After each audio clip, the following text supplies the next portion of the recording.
Hey everyone, this is Admiral Seabass for January 1942 Commonwealth turn. Also in the Netherlands, will be going as well. Great Britain doesn't have any U.S. Lend-Lease this turn, so they can't buy as much. They're going to buy an infantry, a medium tank, and a mech for Aden, and a mech for South Africa. FEC is going to buy the Commonwealth Tech Roll, a sub, and a marine, and save $3. Anzac's going to move their light carrier forward one by standard infantry and save $2. And Canada is going to finish their battle cruiser, move their cruiser one forward, and then they will save $2 also. And Netherlands will buy a colonial infantry and 3 militia. So let's go ahead and do that tick roll. And they are looking for wartime economy. They need to get that going. They're on stage 1. They'd like to go to stage 2. They need a 7 or higher. They got it. All right, so yeah, we got Commonwealth, Germany, and U.S. all at stage 2 on wartime economy. Okay, let's do some combat moves then. Let's see if we can get these militia this turn. We're going to go in with a mech, an infantry, and this fighter. And he will have 3 left in his fuel tank. And he's probably going to go up to Aden. If he can get up there, which he may not be able to. Although he might be able to land on this carrier, and we might be able to move the tactical up to Aden. So that's one combat. Believe it or not, I don't have anything up there that I can do. The Germans have got... they are super locked in on that Atlantic wall. They've got anti-aircraft everywhere. Can't do any carpet bombing anymore. And their major factory here is covered by a fighter. So I'm probably going to have to get this fighter in non-combat onto there so that he can start to accompany some of those runs. So, speaking of aircraft, we are going to put this guy... You know what? If I put him on combat air patrol here, and he can't go into Aden, as I contemplated. So,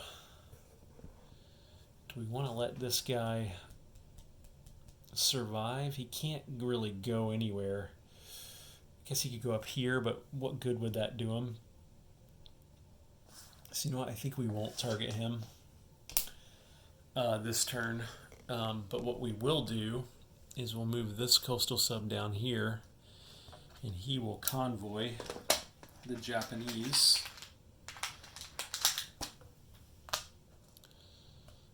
Like that. This puts him on this Japanese line right here, which is worth $5.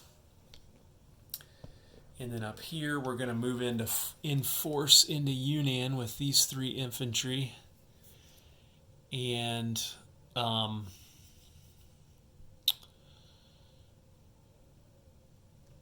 know what stinks about that is I can't get anybody from Calcutta into there and back to Calcutta.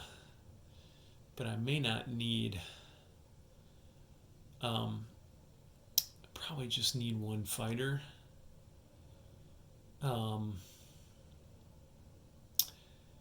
You know what? Actually, this guy could get there and back, couldn't he? He could go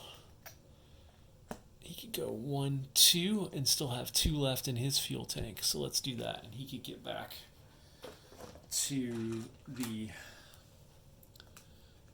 escort carrier. So that's what we will do there. And then I got a couple, I think maybe just 1 combat move over here. This Anzac sub's going to go 1, 2, 3, and he's going to go on convoy duty right off of Tokyo. Right there. The Dutch are not at war yet. They can't declare war until they're declared war on. So even though they're at war with Germany, they are not yet at war with Japan. So their subs can't do anything yet this round. So let's just go ahead and do this convoy. We do have an escort on the line. So that'll be red +2 and black +1. And so that ends up being $1 of damage to the Japanese. So I'll take one of these bucks off of here, and I will put it right here just to symbolize that it was a buck in case the Americans raid that line. And actually this coastal sub down here is raiding that same line, and that'll be a +1 for the coastal versus they've got this one here again +1 on that line. So it'll be red versus black. Nothing happened. Okay, and nobody gets to shoot back for either one of those. So I'll go ahead and take those back off of convoy duty. It's only $1 taken away. And then let's go ahead and do that battle. It is not across a river because Roundel to Roundel doesn't cross that river. So it's going to be a straight up battle in mountains. We've got 3 infantry attacking at 1. They'll be the green dice, and we've got a fighter at 6. It'll be the red dice. And the fighter hits, and the militia will shoot back at 2, and he misses. So FEC has taken their first territory in this game. And let me grab one of their roundels, which feels kind of good. The Commonwealth player. So that guy is gone. And since KMT has surrendered, I believe that becomes FEC controlled. So I'll move FEC up 1, and I move Japan down 1. And then let's go ahead and do this one down here. I'm not going to move that one to the battle board either. So that is not across a river. And so that is a fighter, which will be the red dice at 6. Mech. Actually, let's just do the fighter first at 6. We only need 1 hit, and there it is. Then the militia shoots back at 2, and he misses. So in this case, he's dead. And that is a Great Britain conquest. Like that. So Great Britain will go up 1 and Germany will go down 1. And then I don't see any other combat moves that I've done this turn. So let's go into non-combat move. This guy will go from Angola to here. This tactical will land here in Aden, like that. The fighter here has 3 left, so he will go 1, 2, 3, and he will land on that fleet carrier or escort carrier right there.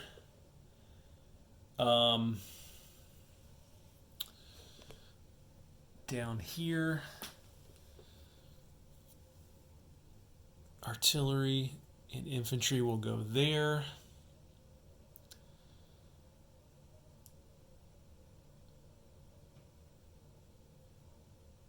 And may move one of these guys up to Bengal. I want to keep 2 there in Calcutta, just in case the Japanese try something crazy. So let me chip him out and grab another infantry here and move him up to Bengal. Like that. This guy will fly back to that carrier like that. Keep that there. Keep this guy here on escort duty. This plane can go after the sub next turn on combat air patrol. Do I want to do anything else with Anzac? I think I don't. So I think I'm good over here. And up here, I think I need to do some moves for sure. Let's see. I think this guy, I want to be careful about. The Luftwaffe can get to Sea Zone 24 and then land in Picardia or Normandy. So I want to be careful about stacking stuff in there first. I do think this fighter needs to go 1, 2, 3 into here. And then probably going to do...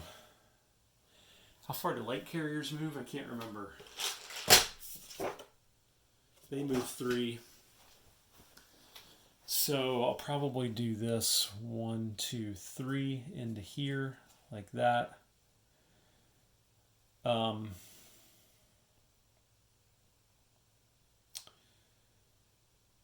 then I'll probably keep this sub here just in case.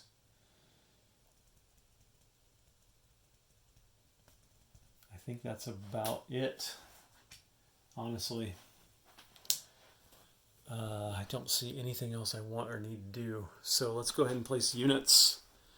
What about the Dutch? Do they want to do anything? I think they're fine where they are right now. So let's go ahead and place units, and we'll start with the Dutch. They've got a colonial infantry, and they are going to put him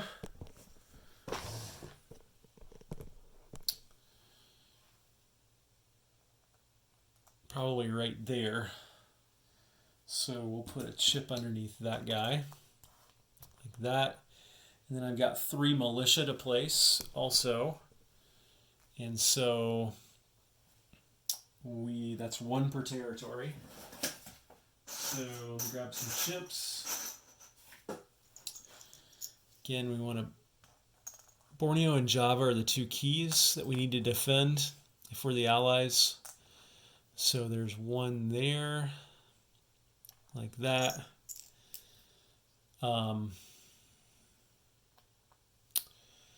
Sumatra's worth some money, so we might as well throw another militia in there. Actually, I don't need a chip. We'll do this. And then I've got 1 more militia that I can throw in somewhere. Let's put them in East Timor because we don't have anything in there yet. So we'll do that. Okay, that's all of Netherlands. Let's go in reverse order here. Let's go Canada next. This $4 will just move this cruiser to here. And then this $5 will let me pick up that battle cruiser. And he basically goes from here to here.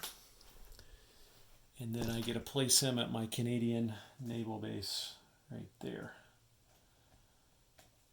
Like that. Next turn, all that stuff will sail across the Atlantic.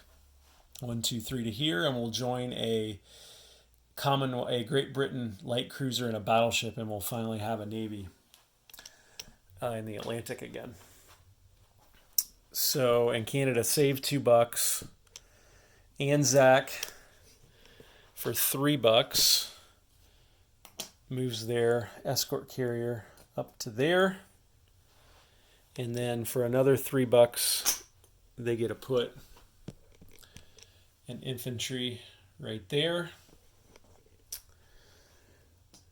FEC gets a Marine,